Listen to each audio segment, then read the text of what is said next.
नमस्कार,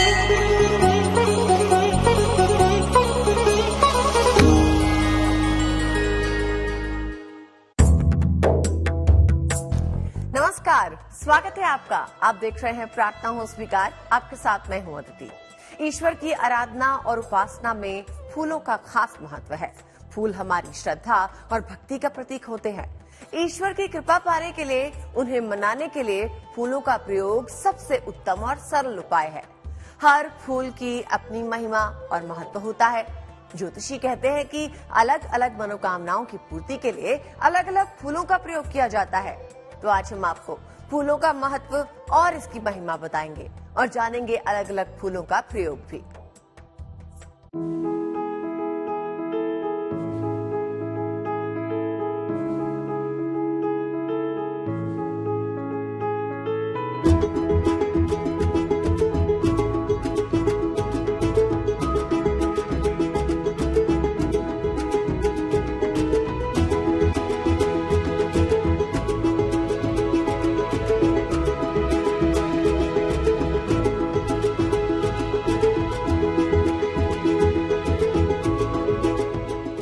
फूलों से महकेगा जीवन। सुंदर फूल भर देंगे जिंदगी में रंग।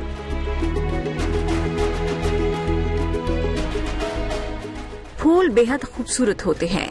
लाल, हरे, पीले, नीले, गुलाबी, सफेद। ऐसा कोई रंग नहीं जिस रंग के फूल हमारी प्रकृति में मौजूद ना हो। यही ताजगी फूलों को पूजा में विशेष महत्व दिलवाती है। यही खूबसूरती फूलों को महिलाओं का गहना बनाती है, प्रेम का इजहार करने का जरिया बनाती है। खुशियों और संपन्नता की चाबी है फूल।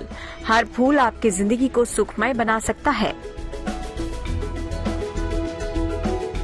कुदरती रूप से देखें तो बहुत शुभ और पवित्र होते हैं फूल। ज्योतिष के जानकारों की माने तो सुंदरता और सुगंध से भरपूर फूलों के प्रयोग से आपकी हर मनोकामना पूरी हो सकती है। पूजा में फूल का अत्यधिक महत्व है। जिस प्रकार से हमारे मन में सौम्यता प्रताप प्राप्त हो, इस प्रकृति का सौंदर्य फूलों से है। जिस प्रकार से फूल हम लोग देखते हैं बाग बगीचों में तो हमारा मन प्रसन्न होता है, उसी प्रकार की सौम्यता प्रकृति ने हमको प्रदान किया है और वो सौम्यता हमको प्राप्त हो, इस वजह से हम लोग ईश्वर को पुष्प प्रदान करते हैं।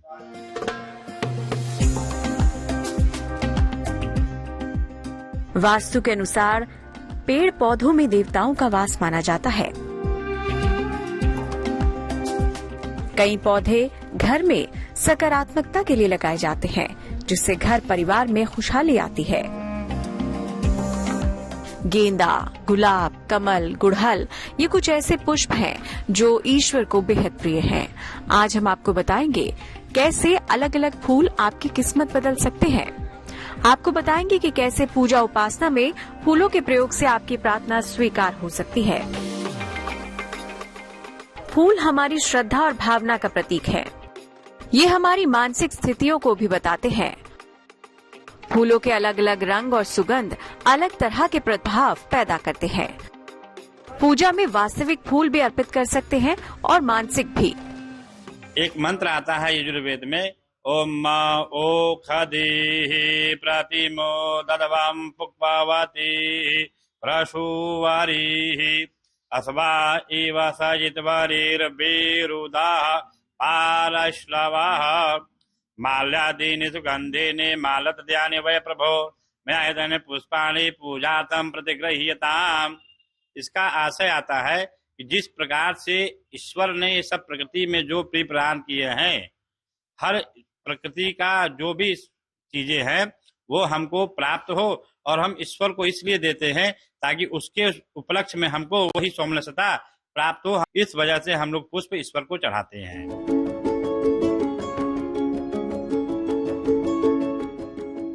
फूलों की सुगंध वातावरण को इतना शुद्ध कर देती है कि ईश्वर की कृपा सहज ही मिल जाती है।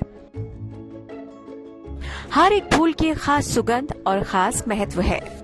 फूलों में सबसे ज्यादा इस्तेमाल गेंदे के फूल का होता है। ऐसा कोई भी शुभ अवसर नहीं जब गेंदे के फूल के बिना पूजा या सजावट पूरी हो जाती हो। गेंदे का फूल सहजता से हर जगह उपलब्ध हो जाता है और यह हर ईश्वर को प्रिय है। लक्ष्मी पुष्पेषु लक्ष्मी पुष्करे साम्य वैनित्यम सौमलस्यं तथास्तु नः। इसलिए हम लोग गेंदे का फूल ईश्वर को चढ़ाते हैं। तो चलिए जानते हैं कि कैसे गेंदे के फूल से मिलेगा मनचाहा वरदान। गेंदा वास्तव में छोटे छोटे फूलों का एक गुच्छा है। गेंदा कई प्रकार का होता है। सबसे ज्यादा उपयोगी और महत्वपूर्ण पीले गेंदे का फूल होता है। गेंदे के फूल का संबंध बृहस्पति ग्रह से होता है। इसके प्रयोग से ज्ञान, विद्या और आकर्षण की प्राप्ति होती है। गेंदे के फूल के प्रयोग से आकर्षण क्षमता बढ़ जाती है। भगवान विष्णु को नियमित रूप से पीले गेंदे के फूल की माला चढ़ाएं, संतान संबंधी समस्याओं से मुक्ति मिल सकती है। सिर्फ गेंदा ही नहीं, गुलाब के फूल भी ईश्वर को बेहद प्रिय हैं। वैसे तो गुलाब के फूल को प्रेम का प्रतीक माना जाता है, लेकिन क्या आप जानते हैं भगवान को भी गुलाब बेहद प्रिय है। गुलाब में सुगंध बहुत अधिक होता है और ईश्वर को सुगंधित चीज हम लोग को प्रदान करना चाहिए, जिससे हमारे जीवन में भी सुगंधित माहौल रहे। गुलाब का फूल एक अद्भुत और चमत्कारी फूल है जो रिश्तों पर सीधा असर डालता है। ज्योतिष और पूजा में लाल गुलाब का ही प्रयोग किया जाता है। लाल गुलाब मंगल से संबंध रखता है और इसकी खुशबू का संबंध शुक्र से होता है।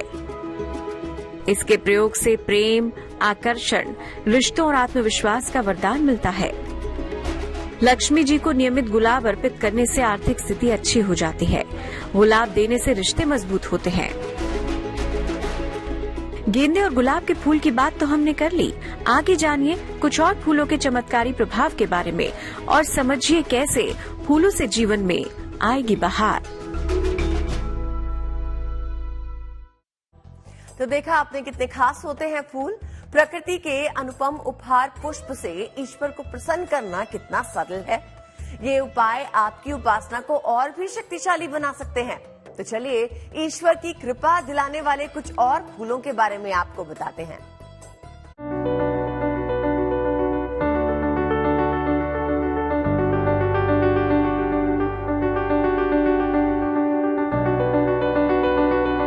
हर फूल दिलाता है ईश्वर की कृपा।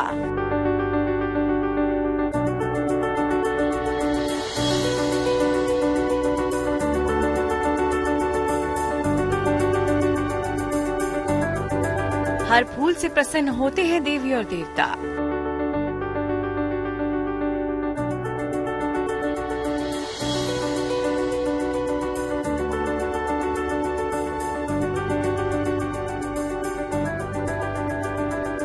जीवन में शुभता के आगमन का प्रतीक है कमल का फूल। ज्योतिष के जानकारों की माने तो कमल का फूल देवी देवताओं को विशेष प्रिय होता है।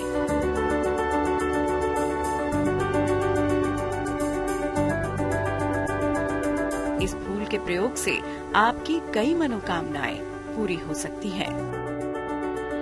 कमल के पुष्प को और गुलाब के पुष्प को पद्मदल की संज्ञा प्राप्त है। एक बार की कथा आती है कि भगवान राम शंकर की आराधना करते हैं कमल पुष्प से। 1000 पुष्प रहते हैं और जब भगवान राम पुष्प से उनका अर्चन करते रहते हैं, भगवान शंकर परीक्षा लेने के लिए एक पुष्प को वहां से चुरा लेते हैं। जब भगवान राम देखते हैं कि हमारा एक पुष्प कम हो रहा है, तो अपनी आंख, जो नाम कमल नयन नाम है उनका, अपने आंख को निकालकर भगवान को, शिव को अर्पण कर देते हैं। वहीं भगवान शिव प्रसन्न होते हैं और कमल का पुष्प जो है माता लक्ष्मी का आसन भी कहा गया है। तो कमल के फूल के प्रयोग से कैसे चमकेगा आपका भाग्य, आइए जानें। कमल का महत्व और प्रयोग। कमल का फूल शुद्ध रूप से दैवीय और आध्यात्मिक फूल माना जाता है। सफेद रंग का कमल सबसे पवित्र और ऊर्जा में सर्वश्रेष्ठ होता है। कमल का संबंध 9 ग्रहों और दुनिया की पूरी ऊर्जा से है। कमल का फूल अर्पित करने का अर्थ ईश्वर के चरणों में स्वयं को अर्पित कर देने से है। किसी भी एकादशी को श्री कृष्ण को कमल के 2 फूल अर्पित करें, संतान प्राप्ति की कामना पूरी होगी। देवी की उपासना का सबसे उत्तम फूल माना जाता है गुड़हल का। इस फूल में दैवीय ही नहीं तमाम औषधीय गुण भी पाए जाते हैं। हम आपको गुड़हल के फूल के महत्व और उसके प्रयोग विधि बताने जा रहे हैं। गुड़हल के फूल में देवी का वास माना गया है, क्योंकि वो लाल रंग है और माता देवी को लाल रंग अधिक प्रिय है। इस वजह से हम लोग गुड़हल का फूल चढ़ाते हैं देवी को।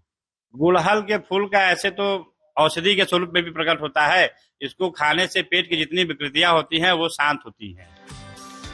गौर से देखिए कैसे ये फूल आपकी तमाम समस्याओं का समाधान कर सकता है। गुड़हल का फूल बहुत ऊर्जावान माना जाता है। देवी और सूर्यदेव की उपासना में इसका विशेष प्रयोग होता है। नियमित रूप से देवी को गुड़हल अर्पित करने से शत्रु और विरोधियों से राहत मिलती है। गुड़हल का फूल डालकर सूर्य को जल अर्पित करने से सूर्य की कृपा मिलती है। हर तरह की शारीरिक समस्याओं से मुक्ति मिलती है। फूल केवल खूबसूरत और खुशबूदार ही नहीं होते, चमत्कारी ऊर्जा से भरपूर भी होते हैं, क्योंकि फूलों में देवी देवताओं का आशीर्वाद होता है। मगर कभी फूल ना मिले तो क्या करेंगे?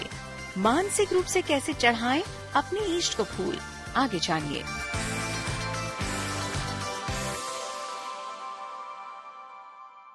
हम आपको अलग अलग फूलों के प्रयोग से ईश्वर की कृपा पाने के उपाय बता रहे हैं, लेकिन तब क्या किया जाए जब पूजा के समय फूल ना हो? माना जाता है ऐसी स्थिति में मानसिक फूल अर्पित करके आप ईश्वर की कृपा पा सकते हैं।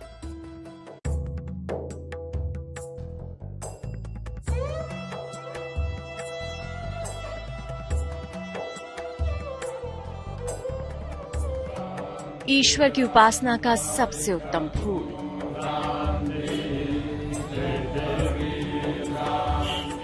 सच्ची श्रद्धा और पवित्र मन का फूल।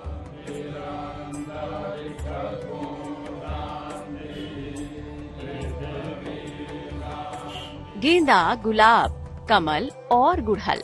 अलग अलग तरह की पूजा और उपासना में इन फूलों का प्रयोग कैसे होता है, ये आप जान गए।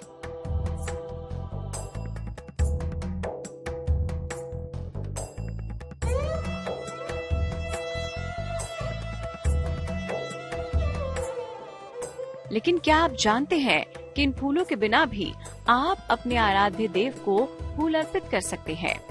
ज्योतिष के जानकारों की माने तो ईश्वर की उपासना में सबसे प्रभावी होता है मानसिक फूल। मानसिक पूजा होता है, उसमें 5 प्रकार के होते हैं। मानसिक गंध, पुष्प, धूप, दीप, नैवेद्य। जब हम लोग तपस्या करते हुए, जैसे जब हम लोग अभी अल्प ज्ञानी हैं तो हम लोग भौतिक वस्तुएं चढ़ाते हैं। जब हम लोग तपस्या करके ऊपर तक चले जाते हैं तो हम लोग मन से ही ईश्वर को सब कुछ प्रदान करते हैं। जिसमें मन से पुष्प चढ़ाते हैं, मन से गंध लगाते हैं, मन से इत्र लगाते हैं, तो वो मानसिक पूजा है। उसमें हमारे पास वस्तु ना भी रही तब भी हम अगर भगवान को कहें कि हे प्रभु मैं आपको कमल नयन कमल पुष्प प्रदान कर रहा हूँ, तो ईश्वर को कमल पुष्प प्राप्त हो जाता है। क्या है मानसिक फूल और क्यों मानते हैं इसे विशेष? आइए जाने। हर तरह के फूल से उत्तम होता है मानसिक फूल। कमल का मानसिक फूल सबसे ज्यादा महत्वपूर्ण होता है। अलग अलग रंग के मानसिक फूल चढ़ाकर अलग अलग समस्याओं से राहत मिलती है। इस फूल को बनाने में जितना समय लगाएंगे उतना ही अच्छा होगा। भगवान को जो फूल अर्पित करें उसमें से एक फूल लेकर घर से निकले। इससे हर तरह की बाधा और दुर्घटना से रक्षा होगी। रंग बिरंगे फूलों की महक से वातावरण हमेशा सुखद एहसास देने वाला बना रहता है। लेकिन अगर आपके पास पूजन के लिए फूल ना भी हो तो प्रभु को मानसिक फूल अर्पित करके भी आप वैसा ही लाभ पा सकते हैं जैसा वास्तविक फूल चढ़ाने से। तो सच्ची श्रद्धा से अर्पित करें अपने आराध्य को फूल। आपके जीवन में शुभता का आगमन होने लगेगा। Bureau report, good news today.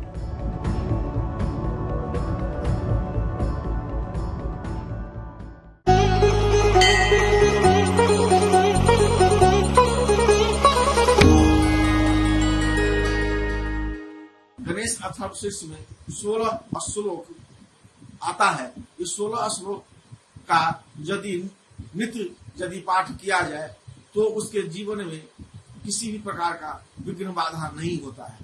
Ganesh Atharvashirsha में बताया गया है यदि सुबह में पढ़ा जाए तो शाम का पाप और शाम में पढ़ा जाए तो सुबह का पाप जो है वह क्षय हो जाता है। तो गणेश अथर्वशीर्ष का पाठ जो है वह पीले वस्त्र धारण कर पीले आसन पर बैठकर करना चाहिए। उत्तर या पूर्व के बगल फेस होना चाहिए। उसके बाद एक बाजू पर गणेश जी की प्रतिमा को स्थापित करके पीले कपड़े पर रखना चाहिए और शुद्ध होकर स्नान कर बैठना चाहिए। वस्त्र जो है वह या तो नया हो या फिर धोया हुआ शुद्ध होना चाहिए और इसका पाठ सुबह शाम करना चाहिए। गणेश अथर्वशीर्ष भगवान गणेश का एक प्रकार से कहिए तो यह वरदान स्वरूप स्तोत्र है। इसका पाठ कोई भी आदमी स्त्री पुरुष कर सकते हैं। इसके पाठ में किसी भी प्रकार का कोई भेद नहीं किया गया है, जो महिला करेगी पुरुष नहीं करेगी। और गणेश अथर्वशीर्ष अपने आप में संपूर्ण स्तोत्र है। यह गणेश भगवान के लिए समर्पित है। प्रार्थना हो स्वीकार में मेरे यानी अदिति के साथ बस इतना ही। मुझे दीजिए इजाजत और देश और दुनिया की बाकी खबरों के लिए देखते रहिए GNT यानी गुड न्यूज टुडे।